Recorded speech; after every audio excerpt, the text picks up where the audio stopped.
Good morning and welcome to Aker BP's presentation of our Q2 2021 results.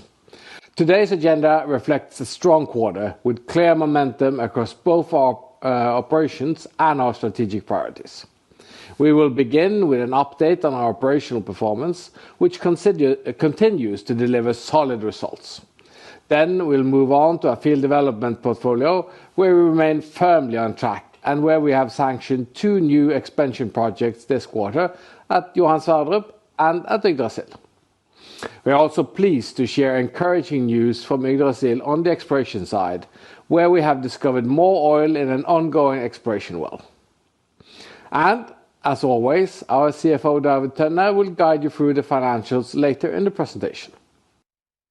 In the second quarter, production averaged 415,000 barrels per day, down 26,000 barrels from the first quarter.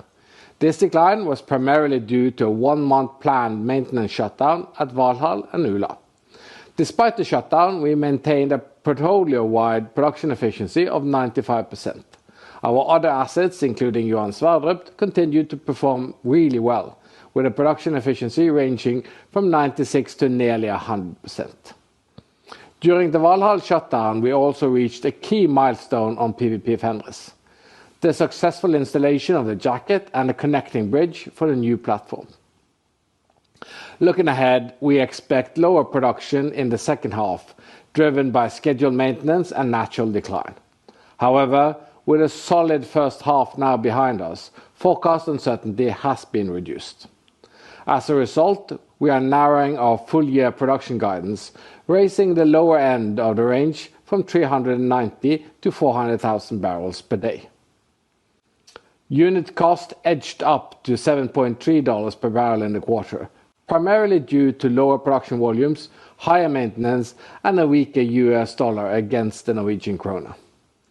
Nevertheless, we remain firmly on track to meet our full-year production guidance of $7 per barrel, a level that remains highly competitive within the industry.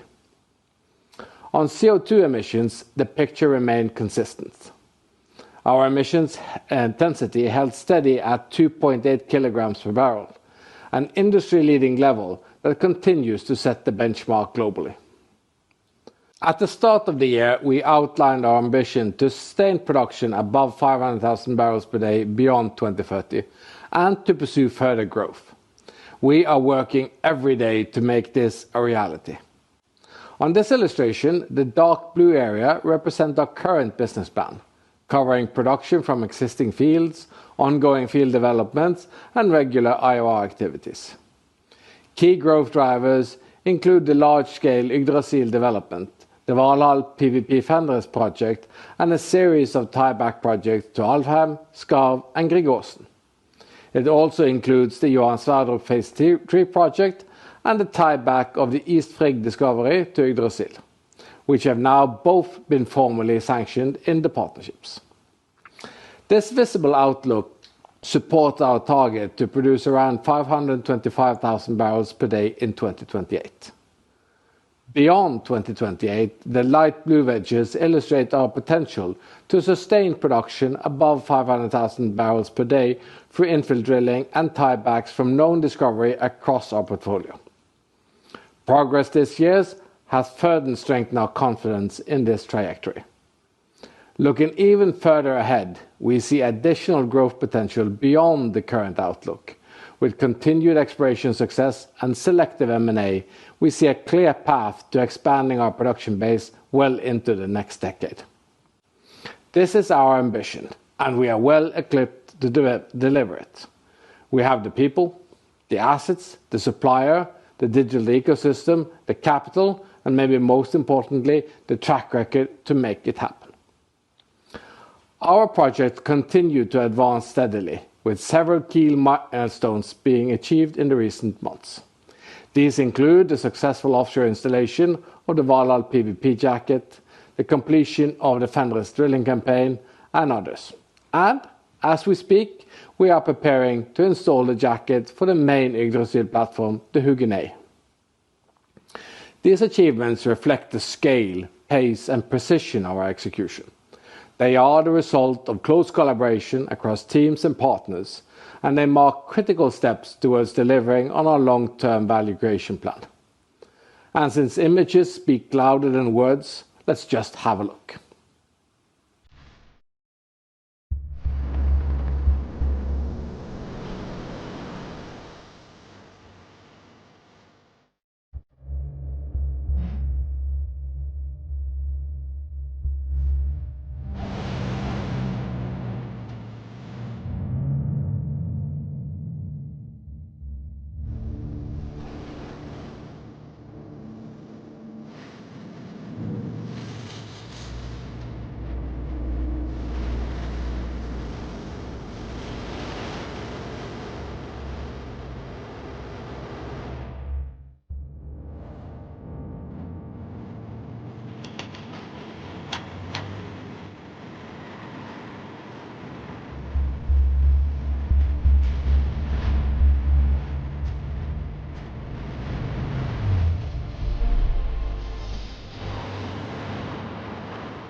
This video highlights the scale and complexity of the projects we are delivering, and the impressive effort from our teams and alliance partners to make it happen. Offshore projects progress through distinct phases: engineering, procurement, construction, offshore installation, commissioning, and finally handover to operations. The successful execution is defined not just with project progress within each phase, but by the ability to transition smoothly between them. If a project is off track, it typically becomes visible at these transition points. We are now roughly midway through the execution phase, with engineering and procurement largely complete. We are well into the construction phase, and we reached a point where the modules are being assembled into complete platform units.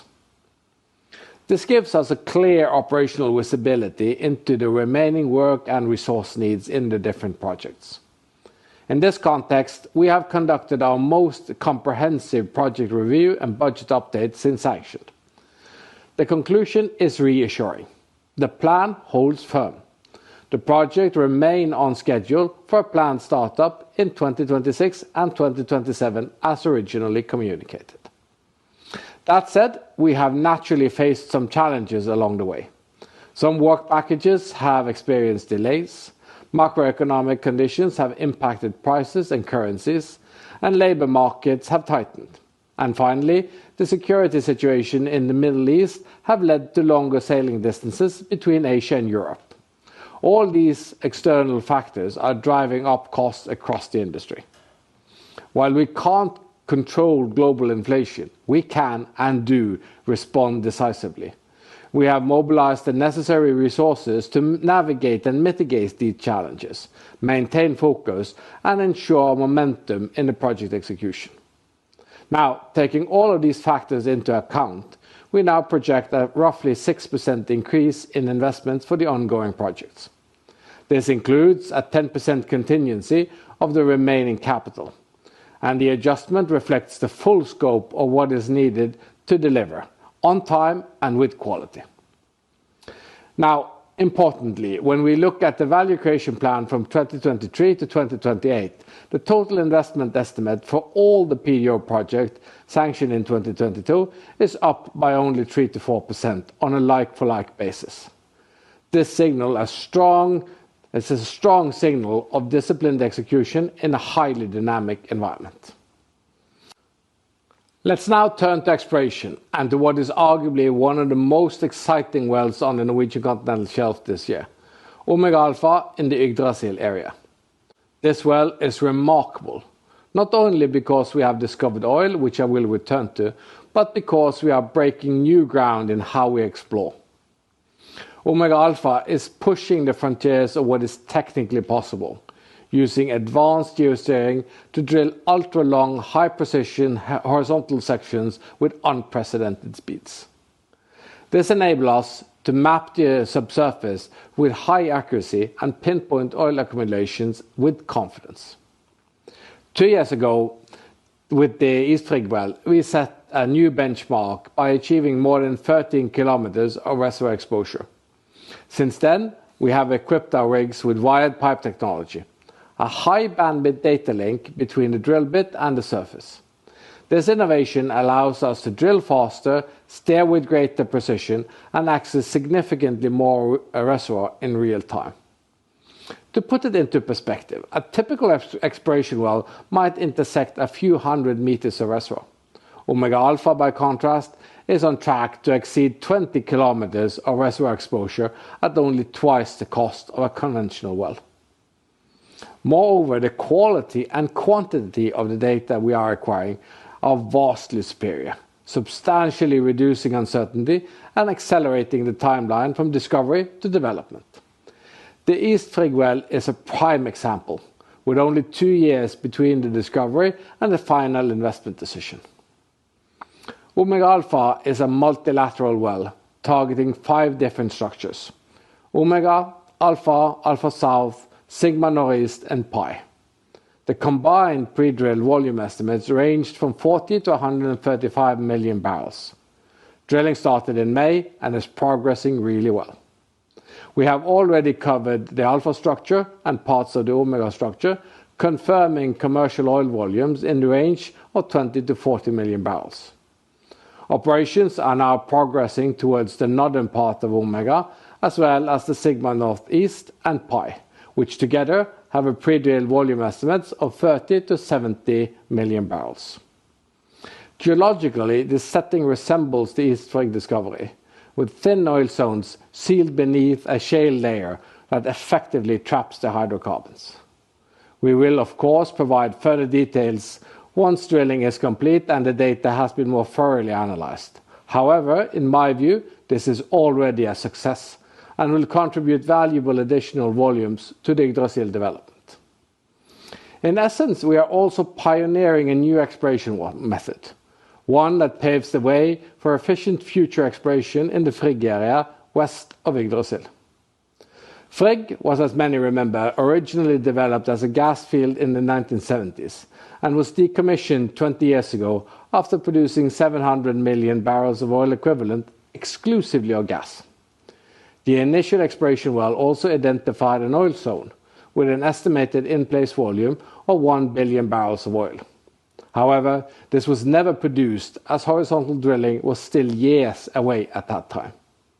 Based on the current geological insight, we see significant potential for further oil discoveries in the Frigg area. And this represents a substantial upside for the Yggdrasil development. And that is why we, together with the Yggdrasil partners, have secured this acreage and will be drilling additional exploration wells in the years ahead.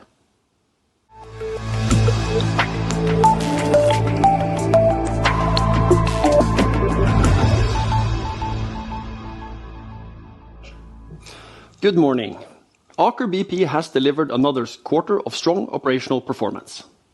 And although commodity prices were down and we had planned maintenance at several fields, the operating cash flow was in line with recent quarters where we paid 2 tax installments. Our current investment level is high, reflecting strong progress on our field development projects that were sanctioned back in December 2022. As Karl has just mentioned, a thorough project review completed this quarter confirms that the ongoing projects are on schedule, while total investment estimates are up around 6% compared to original guidance. In sum, this implies a significant de-risking of the business cases of these highly profitable projects. Furthermore, we continue to see substantial upsides, as exemplified with the ongoing exploration in the Yggdrasil area. At the end of the quarter, Aker BP's financial position remains strong, with ample available liquidity, low leverage, and low net debt. Altogether, the quarter marks one more step forward on our value creation plan. We are well positioned to navigate market volatility as we focus on maximizing shareholder returns by maintaining financial flexibility, investing in profitable growth, and delivering a resilient dividend that grows in line with value creation. Let's now take a closer look at the main drivers behind the results. Net production declined slightly, impacted by a one-month planned shutdown at Valhall and Ula for maintenance and project activities. Production in the quarter was 415,000 barrels of oil equivalents per day, and with a very small underlift, sold volumes ended at 414. Operating cost increased to $7.3 per barrel, driven by reduced volumes and a strengthening of the Norwegian kroner. Year to date, our unit cost is $6.9, and we are on track to deliver on our full year guidance of approximately $7 per barrel. Cash flow from operations reached $1.2 billion in the quarter. This is in line with previous quarters where we have paid 2 tax installments, as can be seen on the illustration down to the left for the second and the fourth quarters last year. Investments in the quarter increased to $1.9 billion, reflecting high activity across our project portfolio. Within financing cash flow, the main item was the dividend payment of 63 cents per share. Zooming in on a few items in the income statement. With lower volumes and realized prices versus the first quarter, revenues decreased to $2.6 billion in the second quarter. As mentioned, production cost per barrel increased due to lower volume and stronger NOK, but remained relatively flat on an absolute level. Net financial items were impacted by currency losses on non-dollar denominated balance sheet items, mainly from the revaluation of our euro-denominated bonds. While our Norwegian kroner hedging program, covering current tax liabilities and investment plans, generated a solid gain this quarter. As shown in the notes to the balance sheet, our derivatives positions are now valued at around $200 million. Impairments totaled $717 million in the second quarter, consisting of technical goodwill on Johan Sverdrup, Valhall, Grieg Aasen, and Alvheim, mainly driven by lower forward prices for oil and gas. Since goodwill impairment has no tax impact, this leads to an artificially high reported tax rate of 138%. Adjusted for impairments, earnings per share was 62 cents in the quarter, and the effective tax rate was 75%, which should be more in line with expectations. For more information on technical goodwill and impairments, I recommend watching the explanatory video that our IR team has published on our website.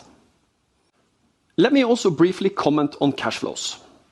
Taxes paid was relatively high and was, as mentioned, impacted by 2 installments this quarter compared to 1 in the first quarter. These payments are for taxes accrued in 2024. Taxes accrued in the second quarter was significantly lower than the taxes paid, which materially reduces tax payables in the balance sheet. For the quarter in isolation, this lowers free cash flow, but as taxes payable is reduced, we also expect lower tax payments in the coming quarters. The observant reader may also have noticed a new line in this statement: investment in financial assets of $300 million. This is short-term financial placements in liquid notes to enhance returns on surplus cash while maintaining liquidity. While this is formally classified as an investment, it is considered as cash equivalents under our bank facilities and by rating agencies, and is also included in the net debt and leverage ratio calculations. With the strong operational performance flowing through to the financial performance, we exit the second quarter with a continued strong financial position. Net interest-bearing debt increased to 4.6 billion, but as we illustrate to the left, the main driver was the high tax payment in the second quarter, which reduced tax payables with an almost equal amount.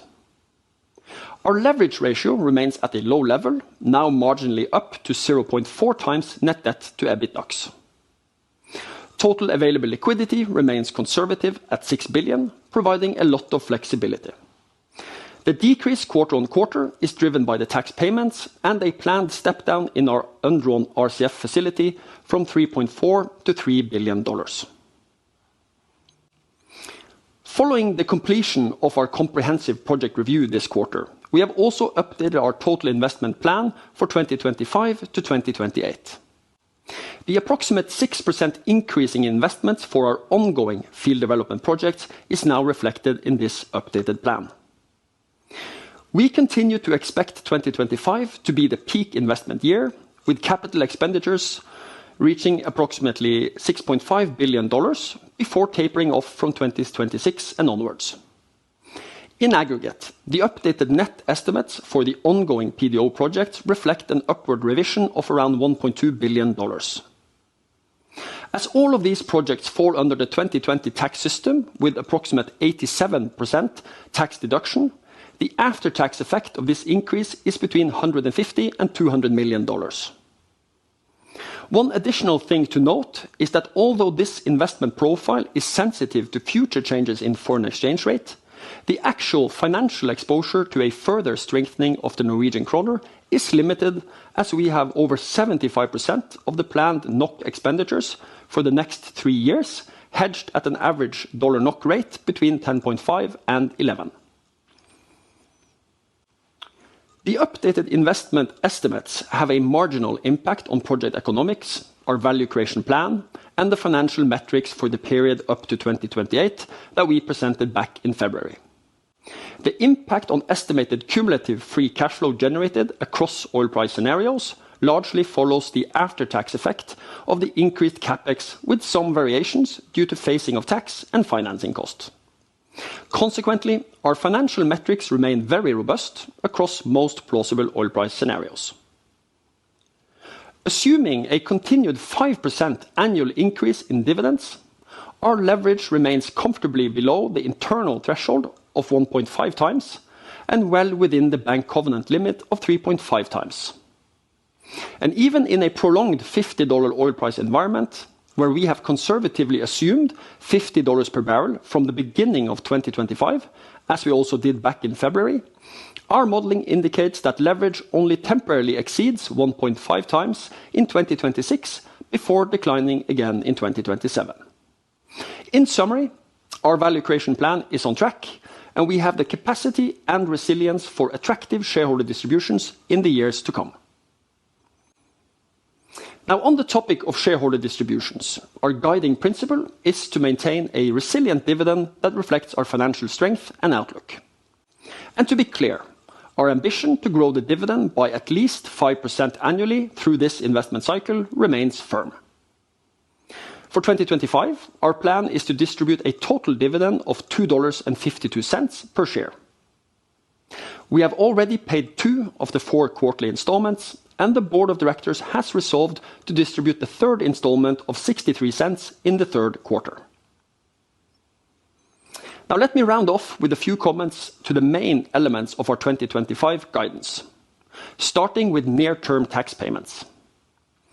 As mentioned, the tax payments in the second quarter were relatively high at around $1.5 billion, and is the result of taxes accrued last year. Now in the third quarter, we will start paying taxes related to 2025, which will be significantly lower, as the high investment level this year leads to higher tax deductions. This is a key feature of the Norwegian tax system.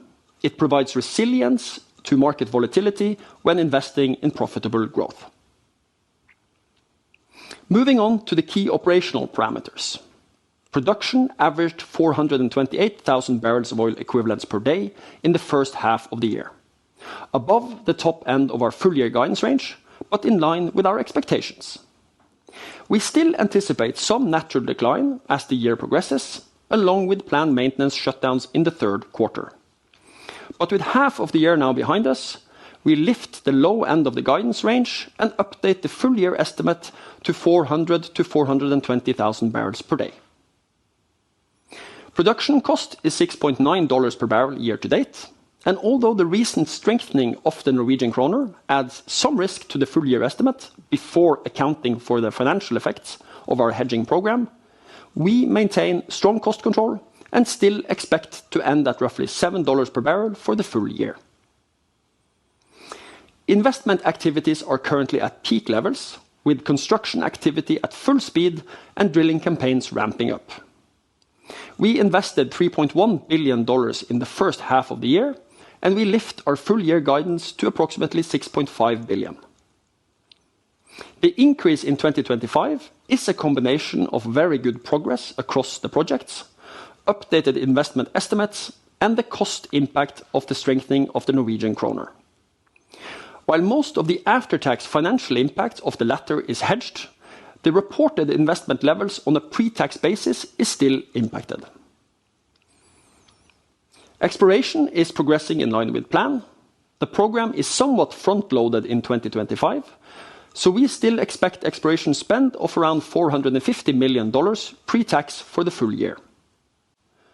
Abandonment activities are also on track, but we lower the cost estimate to around $100 million, reflecting good execution, but also some phasing of plugging and abandonment activities to 2028. And with that, I leave the word back to Karl for some concluding remarks. Thank you, David. So, to sum up, we have delivered a solid second quarter, operationally, financially, and strategically. Our projects are progressing well, our exploration efforts are breaking new ground, and we remain firmly on track to deliver on our long-term ambitions. We continue to navigate a complex external environment with discipline and resilience, and we're confident in the strength of our portfolio, our people, and our partnerships. We will now take a short pause before opening the Q&A session. To participate, please use the Teams link provided on the webpage, or if you prefer to listen only, please stay tuned and we will resume in 1 minute.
Welcome back, everybody.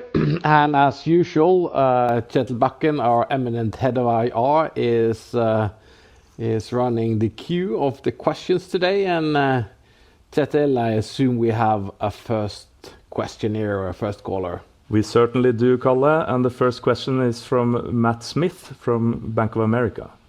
Please go ahead, Matt. The line is open. Hey there, good morning, guys. Thank you for taking my questions. A couple, please. The first one would be touching on the capital increases for the ongoing projects. I just wondered if you could give us some sort of sense in terms of the contract structures and really trying to sort of reconcile, what proportion of the project costs still are exposed to price inflation or price variation from here. And that would also give us a sort of a sense of what the current rate of inflation today actually is, if we have an appreciation for what costs were already locked. And then the second question would be moving on to Johan Sverdrup and phase 3.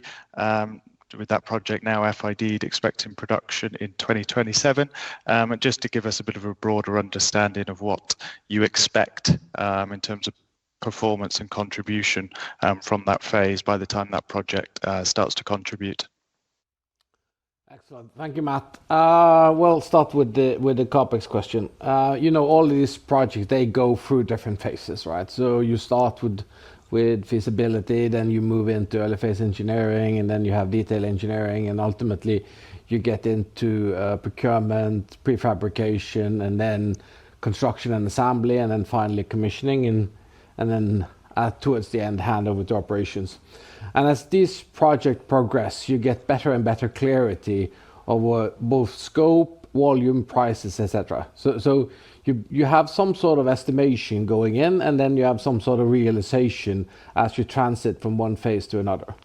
So what's happened now is that we have gone from basically we're done with engineering, we're basically done with procurement, we've done most of the prefabrication. There are only 3 pre-assembled units yet to be delivered until we're completely done with also the prefabrication.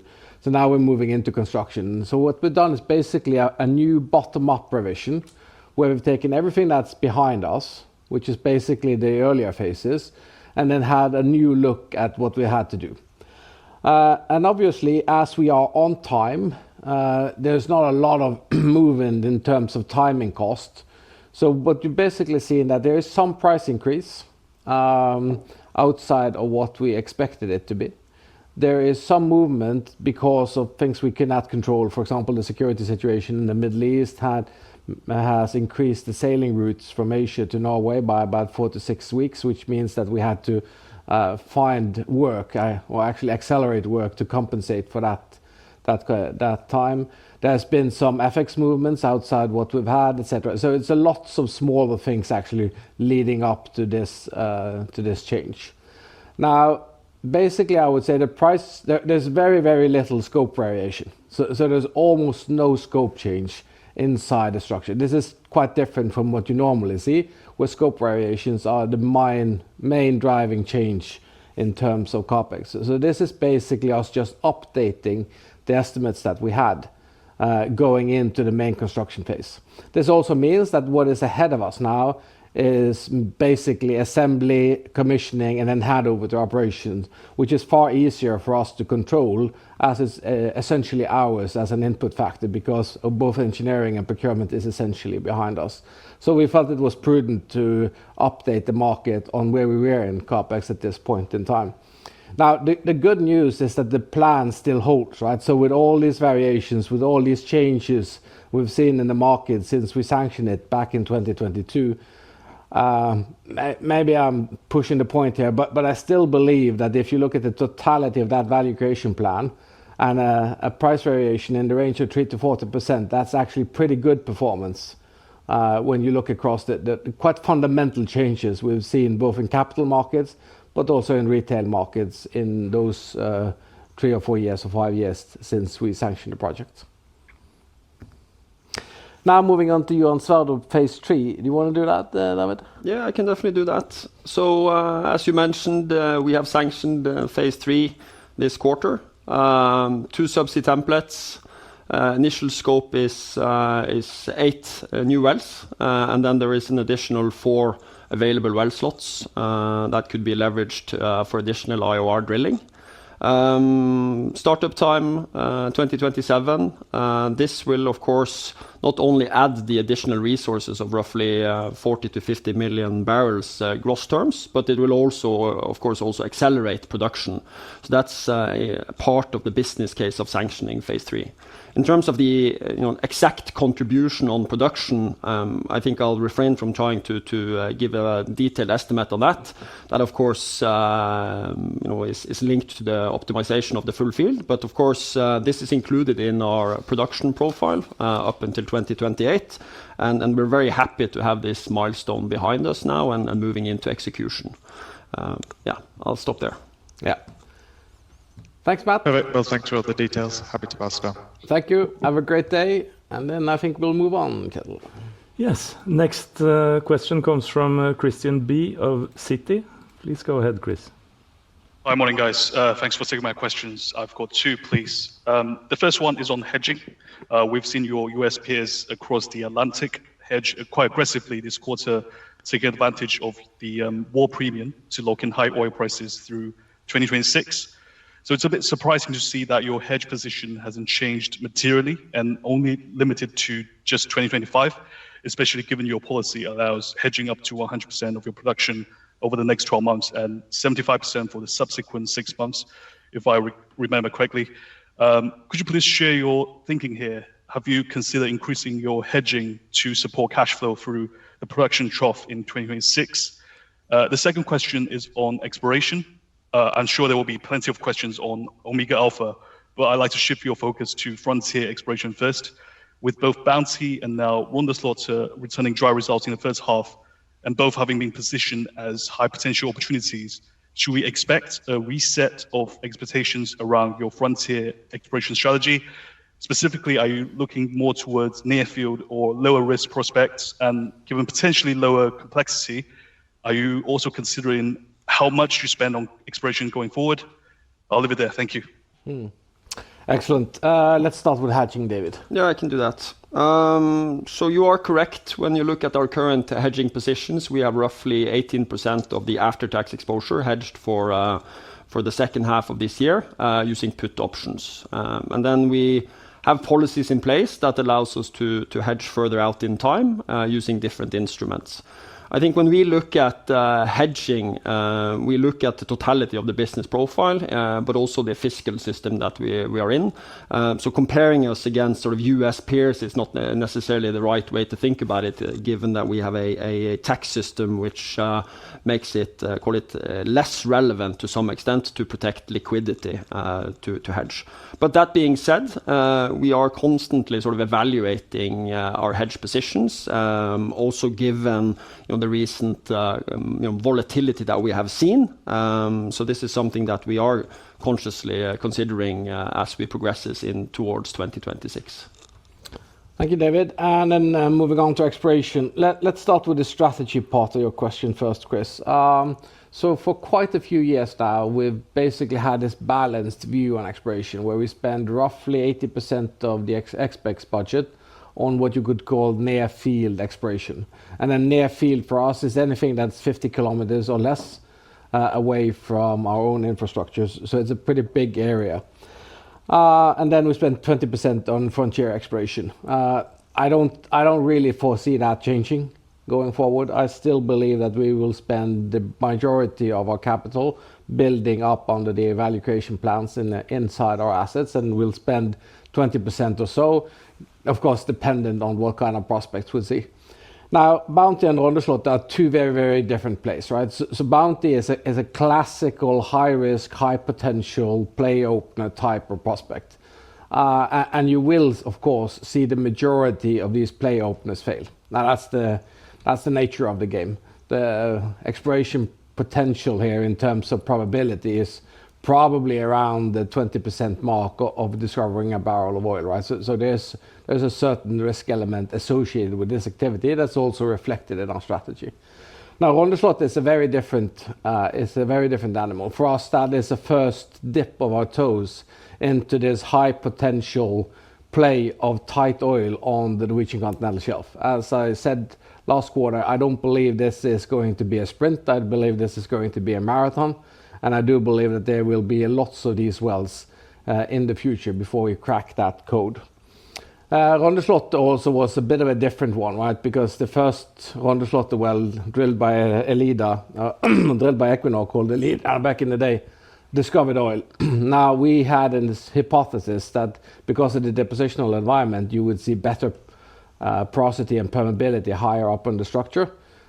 We don't know exactly what happened, but at that position there was little or no reservoir. So there might be some erosion event that have happened in geological time between these two geological positions. So they're two very different cases. So no, there won't be a fundamental reset of our strategy based on those two wells. Sorry, just one follow-up. Is there any intention to revisit Rondeslottet through further drilling? First, I think we'll have to make up our minds about what actually happened here. So right now, I think that option is paused. There might be a comeback if the geological evaluation tells us that is an opportunity. But for the moment, we do not have any such plans, no. Okay, thank you. Thanks so much. All right, then the next question comes from John Olaisen from ABG. John.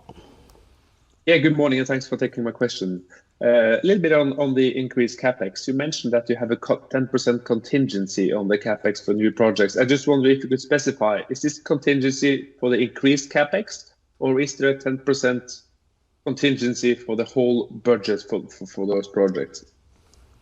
Yeah, so what we've done now is that we have done a new bottom-up estimate. So what I'm saying 10% contingency, it's a 10% contingency on top of the new estimate on the going forward expenditure, right?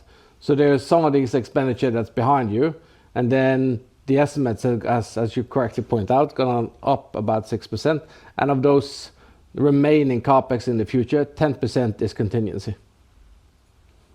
So 10% of what is left on the total projects from here is contingency? Absolutely. All right. Does that mean that you use the 10% contingency for the capex that you spend up till now? No, a little less. So the total, we're about, I don't know, 45-50% into the total capex program. And some of the contingency that's behind us has been consumed, and some of this has been transferred into the future contingency amount. Okay. And then a little bit on the Yggdrasil development. I like the video. It's always nice to see it actually how it works. But could you tell us a little bit more about which modules that are being constructed in Asia? It seems that all the projects going on in Norway seem to be going on track. But could you tell a little bit about the key risk you have towards Asian yards, please? Yeah, so we have two primary Asian prefabrication yards, or what you call pre-assembled units yards. So NOV in Batam is producing MEGTEG regeneration and sulfate-reducing units. That's basically taking the sulfur out of the seawater before you're injecting it. And then Dubai Dry Docks is constructing more, call it pre-assembled units, which basically steel works with piping and valves, which is used to stack up, as you saw in the video, before we finalize the construction at Stord. I think that the activity in both these yards has actually been pretty good. It's not what we're used to in Norway, of course, but I would say that we've been able to sail away on time for all the PAUs that's been, or pre-assembled units that's been delivered out of Dubai, and it looks good also in Malaysia. But the sailing time is increased, right? So we can't no longer go direct via the Sinai Channel. We have to go around the Cape. That means that we have to spend some additional money, both on sailing, but also on catching up those weeks that we lose in transit. And then you're absolutely right. We spend a little bit of resources monitoring and following up these yards to make sure that we have the quality we need when it gets to Norway.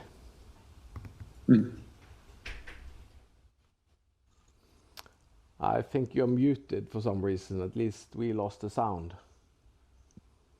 Sorry, I think I was muted. When will all the key components being constructed in Asia, when will they have left the yards in Asia? What's the plan for that? The last departure, I think, is one of the last weeks in October. Everything will be en route to Norway. All right, great. Then my final question, with the increased capex and also taking into consideration the exploration success at Yggdrasil, in the Yggdrasil area, what do you estimate to be the NPV break-even for Yggdrasil as it stands for now, including exploration success, if that's the number you have? Yeah, I don't think we've done that. That's that estimation, but I think last in in Q1 we talked about sub 25, and then it doesn't fundamentally, because of the capex before tax doesn't fundamentally change the after tax, so it doesn't necessarily impact the break even that much.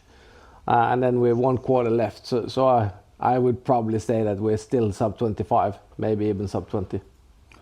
And just to be clear, Jon, that's on a point forward basis. So when we look at the full portfolio, including the the adjusted capex estimates, we're still between $35 and $40 full life cycle break even on the projects. And this does not include the latest discoveries in the Yggdrasil area. So we keep adding to the profitability of the project. So I think one additional point from my side here is that I think where we are now in the phasing of the project, this sort of updated baseline, including the milestones that are completed, marks sort of a significant de-risking of the projects. And of course, we keep adding to the profitability as we add additional resources. And I think one additional point, when we constructed Yggdrasil, we always thought of this as a hub. So that means that both the top side, but also the subsea infrastructure is all prepared to do exactly what we've now done in the East Frigg. And with now the Omega, this will be another bolt-on. We have standardized subsea equipment, standardized wellheads, standardized well technology, etc., etc. So this is basically add-on. So the additional capex will be limited, and that's of course increasing the NPV as we continue to add resources without, let's say, buying the infrastructure that you normally do in these tiebacks. So when you say 35 to 40, that excludes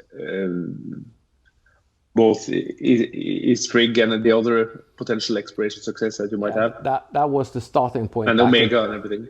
Absolutely. That was a starting point back in 2022, yes. And what kind of NPV break-even would you need for East Frigg and Omega and for future exploration success, you think? So we haven't really updated the estimate. So we are still using $35 as a kind of a benchmark for these kind of decision bases. But obviously both East Frigg and also Omega, when the time comes, will be significantly lower than that. Right. Thanks a lot. That's all for me. Have a nice day and a nice summer. Thank you, John. Thank you, John. Okay, then the next question comes from Nash Cui from Barclays. Nash. Hey, good morning, everyone. Thanks for taking my questions. I have two, if that's okay. So the first one is just to get some clarification on CapEx, especially for next year, 2026. I wonder, given the increased level of activities this year, your foreign exchange hedging, can you provide some color on where we will land on CapEx next year? Then my second question is more on leverage and working capital. Let me see. I'm just looking at slide 18 of your presentation, because leverage ratio has reached 0.4 this quarter, kind of the highest level for the last 2 years. And this quarter, we also had a very positive working capital movement. I wonder, where do you see leverage ratio by the end of the year, and how should we think about working capital evolution as well? Thank you. Yeah, let's take CapEx first. Then let's start with 2025 then, right? I think in the last quarterly presentation, I said that I would be very happy if we reach the upper end of the CapEx estimates for 2025. And now we have obviously increased those quite a little bit. So that basically means that as we're taking delivery of quite a lot of these procurement items, we're also closing out those accounts. So in a way, you can say that the more we spend in 2026, the better it is, because it actually proves that we have taken delivery of a lot of these procurement items and are now shipping them back to our site, as I went through both in my presentation and my answer to John. And then for 2026, I don't think we have guided specifically apart from what is in the deck. But the way I would think about this is that the majority of the CapEx in front of us is basically a result of construction activities. That meaning that we've passed procurement, we've passed engineering. So you shouldn't expect that kind of increase in 2026 that you've seen in 2025, because that's basically catching up with price increases and other out of control effects. Leverage rate. Yeah. Let me just add one additional point to Karl's comment around the 2026 capex. Just to be clear for everybody, as I also said in my presentation, the updated investment profile that we now have in the slide deck includes also adjustments to the other years, not only 2025. Yeah, which is slide 19 for your reference, Nash. And then when it comes to leverage ratio, Nash, it's the same. So we have a slide in the deck which illustrates our leverage ratio development across various oil price scenarios. So and that's also been updated with the latest estimates on capex. So I'll refrain from giving a point estimate with regards to leverage ratio because it obviously depends on commodity price and so on. But I think that will give a very good outlook for where we expect to end, depending on ranges of outcomes in commodity prices. Perfect. Thank you so much. It's very helpful. Thank you. Have a good summer, Nash. Okay, next question is from Victoria McCulloch from RBC.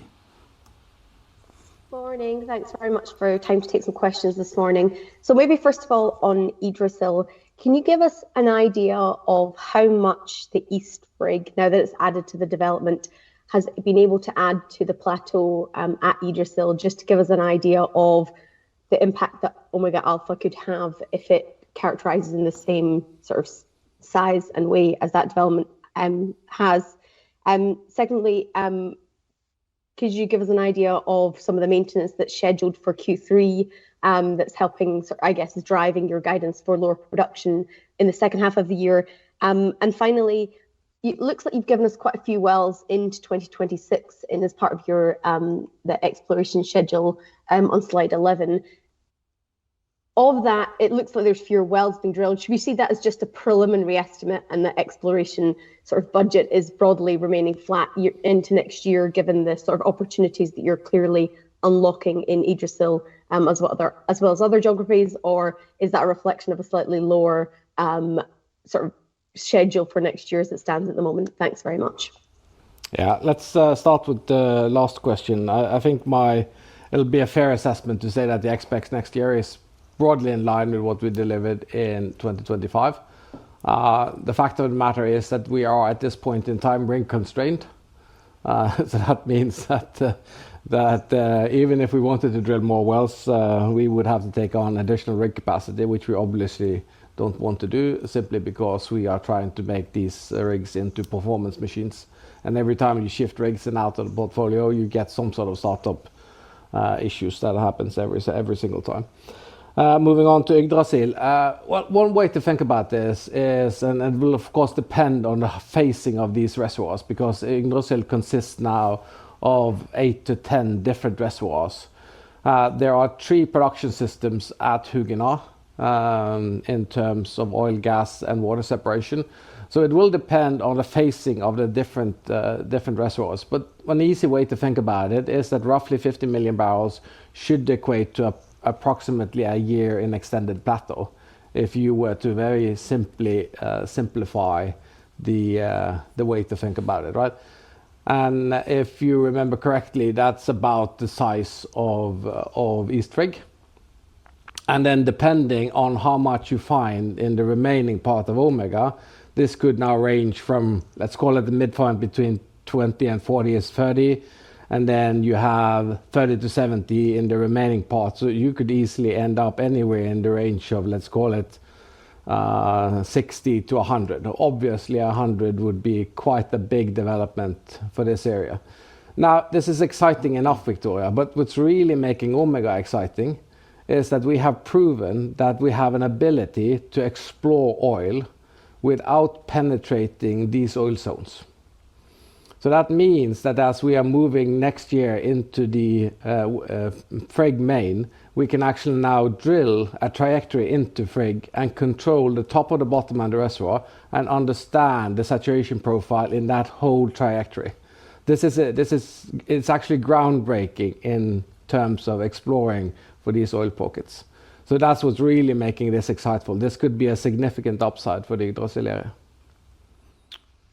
And then maintenance in Q3. And then maintenance in Q3. So the way to think about this is that there's a lot of smaller stuff like ESDs and or emergency shutdown tests and different tests of safety equipment.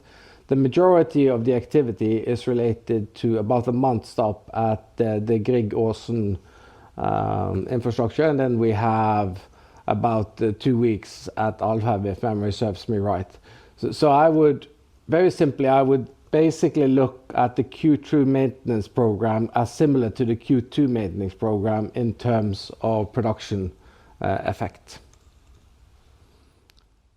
Super, thanks very much. And just to confirm, the production profile that you provided slide 7, that does already include East Frigg extent or opportunity within it, doesn't absolutely. it? And as we said, this now includes East Frigg, it includes the Johan Sverdrup phase 3, and it includes some of the IOR activities that is inside the base business plan.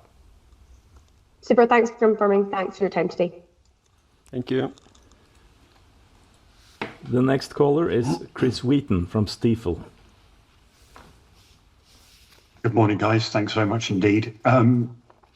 3 questions, if I may. Firstly, strategically, I would think you're starting to think about what happens next after Yggdrasil in terms of project sanctions, because if you're going to if you want to get this production on in 28, 29 and maintain that plateau above 500,000 barrels a day, you need to be thinking about sanctioning them next year, I would think. And I'm interested in your thoughts as to what's front of the queue for the next set of project sanctions, being able to keep the conveyor belt, the manufacturing process, continuing to keep that going as production activity, development activity starts to ramp down at Yggdrasil over the next 18 to 24 months. My second question was on Karl-Johnny, the Omega East discovery. If you've really found a way of tapping into tight oil here, I'm interested in how much of 26 exploration campaign could be changed at this point to try and focus on that, because it feels like that ought to be some of your lowest incremental cost to develop, so your highest incremental return resources, given the hub at Yggdrasil, and therefore you should be focusing on those. And I'm interested in your sort of capital allocation thoughts there. And lastly, a question for David. Your result accounts, as always, extremely beautifully easy to read. The one number that leapt out at me was the 350 million of other working capital inflow that wasn't inventory or trade payables. And I wondered if you could explain what that was, because I thought at first that was derivatives, given you've talked about your hedging of currency, and but that doesn't seem to show up in the balance sheet. So I wondered if you could explain what that 350 million was, please. Thank you very much. Thank you, Chris. Really good questions. So let me start with the strategy. I think you're absolutely right. We are already starting to think about what's post 2027. So maybe 2 avenues of how to think about that. The first one is basically the portfolio. So a lot of the stuff that will happen post 2027 will, to be honest, be, you could call it tiebacks, a series of tiebacks or lifetime extension projects, etc., etc. So we are already kind of doing a lot of the prep work while we are executing. So in a way, there's a balance between keeping focus on the execution in this critical phase, and then, of course, starting to think about the future. So what we've done from an organizational perspective is we have split those 2 organizations. So I have now one project organization who's only focusing on executing what we've already committed to and decided. And then we're setting down a new team, which is taking all the beautiful learnings and all the good things that we've done in this, call it, generation of execution, and then turbocharging that into the next generation of execution. So the next generation, that will be digital native. There won't be any documents. We are looking at a new generation of commercial models with the alliance partners, etc., etc. Long, long list of activities. Then quite a bit of this is flowing in either through the drill bit or through the existing portfolio or through possible M&As. And the way I would think about this is that in the future, post 2027, you won't necessarily see the big topside project that you've seen now with PVP and Yggdrasil. You will see much more of these tiebacks going at high speed, where the game is to get from discovery to production in a short as possible time. So that's what we're basically focusing on going forward, if you want a bit of a broad stroke. Changes to 2026 program. The reality is that for 2026, maybe even for parts of 2027, we will be constrained by rig activity. So even if we wanted to fundamentally change that program, we will be very disciplined, because we know that any changes to these exercises comes with an execution risk and an execution cost. What we've demonstrated now with Omega is that we have an ability to fundamentally change the way exploration is done on the Norwegian continental shelf. We have drilled reservoir sections at unprecedented speeds that is outside the normal, you could call it, parameters of drilling. And we've proven that that is safe, and we can actually steer and we can actually monitor the whole reservoir in one go in real time. So it's quite a fundamental change. Now, while we're acquiring all these data, we also want to go back and have a look at what that actually means. What does it mean in terms of our drill out strategy? What does it mean in terms of do we stop drilling exploration wells and go directly for keeper wells? So how do we actually think about this?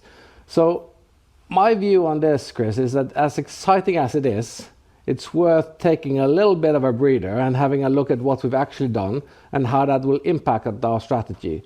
So I don't foresee big changes for the 2026 program, because one, I'm rig constrained, and two, I really want to think about how we can actually leverage that possibility to the maximum of its capability.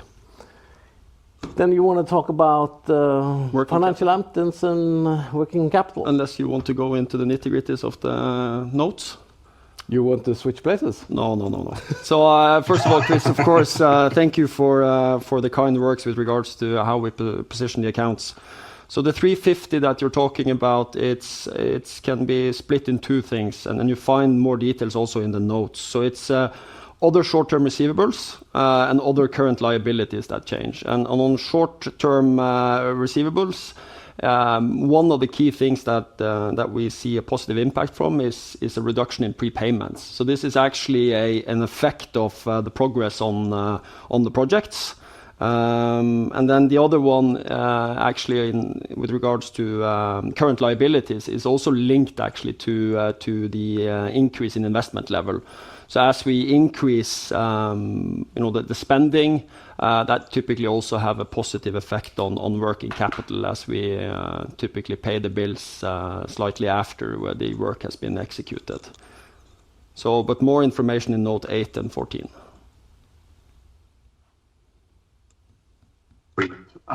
Thanks very much indeed. But I have just one follow-up, if I may, just, Carl, Johnny, just on your answer. Given the cost inflation we're seeing, back at the CMD, you talked about $15 a barrel for incremental project break-even for incremental projects. Are you still happy with that number despite the inflation you're seeing? Because it sounds like all the manufacturing process improvements you can put in place that you've just talked about, which you're clearly super excited about, that feels like that could offset some of that inflation. Are you still happy with that $15 number? If you talk about CapEx per barrel, is that what you're talking about? $15? Yeah, I think I'm actually quite happy with that number. Some of these will be lower and some of these will be higher, but on an average, I think that will be a fair assessment. And then that being said, I think you're onto a point there that I don't think a lot of captured is that we have actually offset quite a lot of the price increase by a basic increase in productivity in pre-assembly and prefabrication. And a lot of these, call it early phase investments, both in as an alliance, but also into technologies like digital and machining and fiber lasers and all of that stuff. There's a long list. Have basically ensured that we're able to catch up even as prices has increased and sailing times has increased and all of the stuff. We've been able to kind of safeguard the times of these projects. So if we hadn't made those investments, you would have seen different numbers.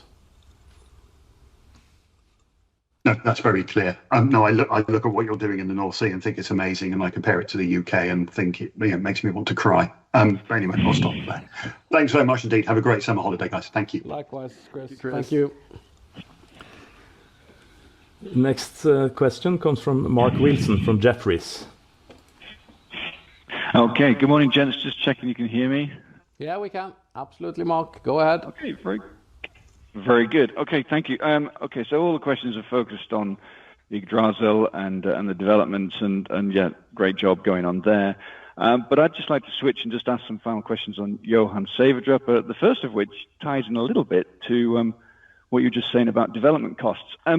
Johan Sverdrup Phase 3, 40 to 50 million barrels and 1.3 billion or 13 billion NOK, so $1.3 billion.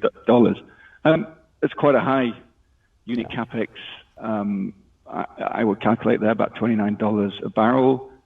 Maybe you could just speak to that in terms of the relative cost there to add 40 to 50 million barrels at Johan Sverdrup.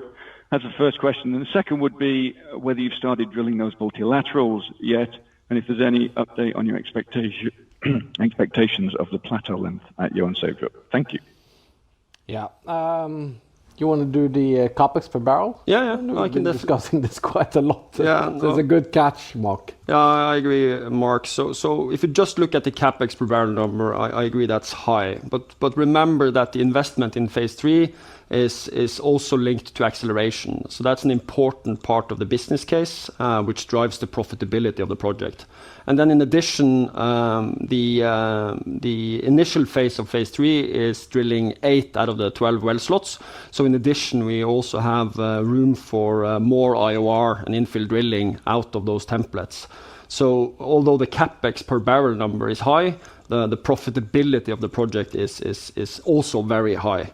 So this is one of the reasons why we need to look at a lot of different parameters when evaluating the profitability of our investment decisions. So what you're basically doing, Mark, is that you're investing a little bit now, because the investments, if you were to drill these last 4 wells at the later stage, would be significantly higher. That, of course, pushes the capex per barrel up beyond what you would normally see if you were just investing in the infrastructure necessary for the first 4 wells. And then, as David said, a lot of this is also about exploration and not necessarily about net reserves. So is it fair to say then there's additional contingent resources that could come from the additional wells, IOR, or even multilaterals out of those same templates?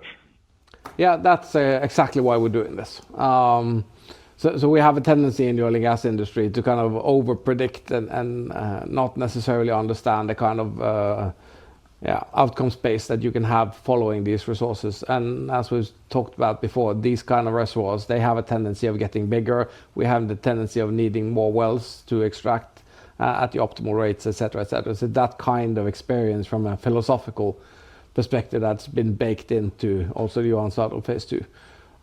Yggdrasil is a bit the same, right? We've built almost twice the number of well slots that we will initially set into production. And now you see what's happening with the East Frigg and now with Omega and the other exploration wells to come, is that this is actually necessary and brings down the ultimate cost of the project in a life cycle perspective. Moving on to the MLTs. Yes, we've done the first one. It's just set into production, and I don't want to share too much details. I think the operator should do that, but I'm very happy. I think in which case, we'll leave it there. Thank you very much. Thank you. Good that you are happy, Kalle. The final question for today comes from James Carmichael from Berenberg. Hi, morning guys. Just one quick one, just as a follow-up to one of your answers earlier, Kalle. You mentioned that from 2027 onwards, the expectation shouldn't be around sort of major topside projects. It's going to be more sort of near field or ILX type activity. I was just wondering if there are any implications from that statement with regard to Wisting, or if that is still sort of ongoing in the background. Thanks. Yeah, I was referring to what we are operating in Aker BP, and obviously we are partners investing. So there are, of course, projects on the Norwegian continental shelf that will require large topside construction activities. Wisting is one of them. From an Aker BP perspective, our view is that quite a few of the projects going forward now will be either of the lifetime extension type of project, or they will be tiebacks, or they will be a combination of these. You might also see quite a few of these, call it copycats of unmanned production profiles of production platforms. We also see a little bit of quite a few actually, of potential for reusing that technology in the future, right? So I'm not going to disregard that there will be topside activities in the Norwegian yards, but quite a few of the projects in the Aker BP portfolio will be dominated by subsea tiebacks. Very clear. Thank you. Then we have no further questions. So then I think we say thank you so much from David and Kjetil and myself, and we wish you all a very, very good and safe summer.